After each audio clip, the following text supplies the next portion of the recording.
Hello, j'espère que tu vas bien pour toi. Je ne sais pas si c'est le matin, le midi, le soir. Dans ce numéro, on va parler de recherche de perfection et de chercher à être un être humain, homme ou femme, qui est parfait en tout point. Ce matin, j'ai reçu un message d'un membre de mon groupe. Le groupe Facebook Arrête de sous-exister, vis ta putain de vie. D'ailleurs, si tu n'es pas dans le groupe, n'hésite pas à nous rejoindre, c'est gratuit. Et très gentiment, avec beaucoup de bienveillance, ce membre m'envoie un message pour me dire « Salut Charles, fais attention, il y a une faute d'orthographe dans ta dernière publication. » Et donc vraiment, il fait ça en toute bienveillance, en toute gentillesse. Et du coup, moi, je lui réponds « Bah écoute, merci beaucoup pour l'info. » Et je lui dis « Tu trouveras souvent des fautes d'orthographe dans mon contenu. Tu trouveras des fautes d'orthographe dans mes posts, tu trouveras des fautes d'orthographe dans mon e-book, etc., etc. Parce que d'une part, je mets 90% de mon énergie sur le fond de ce que je propose et 10% sur la forme. Et d'autre part, parce que laisser les fautes d'orthographe, ça fait partie de mon désir d'être moi-même, c'est-à-dire d'être parfaitement imparfait. Je répète, laisser les fautes d'orthographe, ça fait partie de mon désir d'être moi-même, c'est-à-dire parfaitement imparfait. Et donc, j'ai passé, moi, plusieurs années de ma vie à vouloir rechercher la perfection. Pendant plusieurs années de ma vie, je voulais être un être humain parfait, c'est-à-dire un être humain qui n'a que des qualités et zéro défaut, qui est que bienveillant, que altruiste, que joyeux, mais qui n'est jamais méchant, jamais en colère, jamais égoïste, etc., etc. J'ai essayé d'être un être humain qui ne fait pas d'erreurs et qui, quand il fait des erreurs, évidemment, les cache, les masque, les dissimule. Parce que j'avais honte de faire des erreurs. Je mettais énormément d'énergie à ce que tout soit parfait, à ce que tout soit carré. Je voulais que ce que j'étais, ce que je faisais, ce que je disais, ce que je ressentais, que tout ça soit parfait. Ou plutôt que tout ça soit uniquement à un côté, c'est-à-dire que du positif, entre guillemets, et pas de négatif.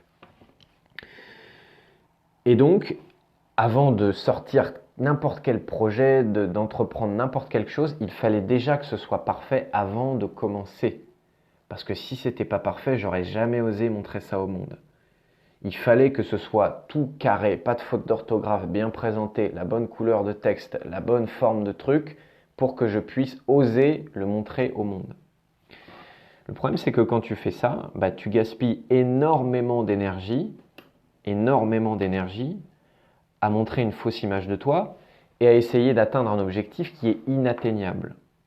Pourquoi je dis un objectif qui est inatteignable? C'est parce qu'on a le fantasme et on nous a fait croire inconsciemment que on pouvait devenir des êtres humains parfaits. Et certaines traditions, cultures nous ont fait croire que il fallait justement avoir que des qualités et lutter contre tous nos défauts. Il fallait ressentir que des émotions positives, mais jamais des émotions négatives. Il fallait que tout soit carré dans tout ce qu'on fait.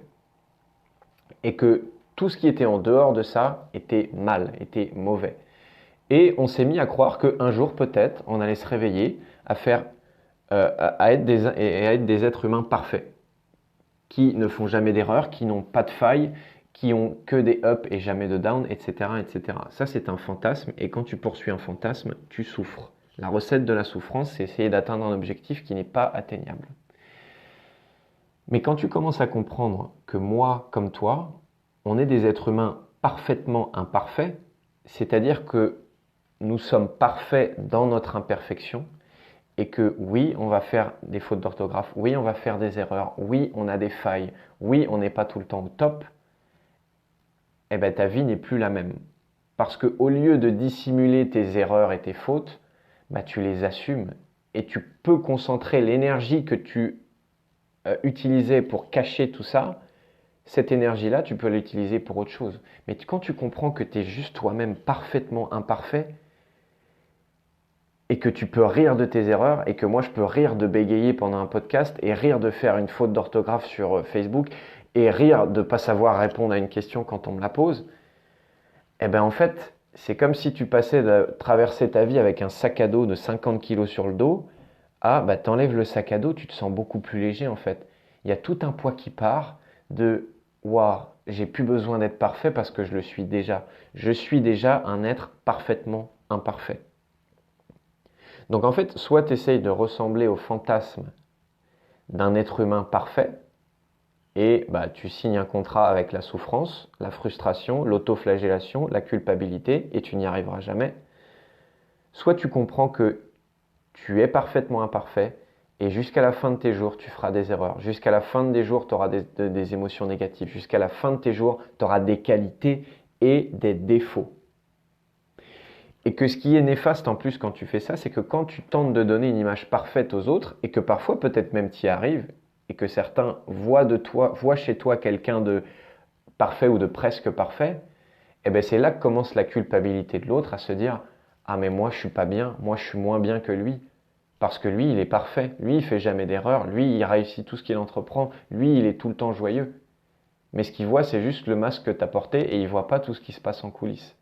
Et donc, il est en train de culpabiliser, de dire ah bah ouais, ça existe les êtres humains parfaits. Tiens, regarde, moi quand je le vois, les 10 minutes où je le vois là, je vois un être humain parfait. En réalité, dans la vraie vie, c'est pas un être humain parfait, mais ce que je vois, c'est ça. Du coup, je vais commencer à me comparer, à me dire ah bah moi, j'ai un problème, il me manque quelque chose, et je vais aller encore plus dans cette recherche de perfection. Tu es parfaitement imparfait et tu le seras toujours. Et putain, mais qu'est-ce que c'est kiffant de pouvoir rire de ses erreurs, rire de ses failles, rire de ses manques, rire de ses absurdités, etc., etc.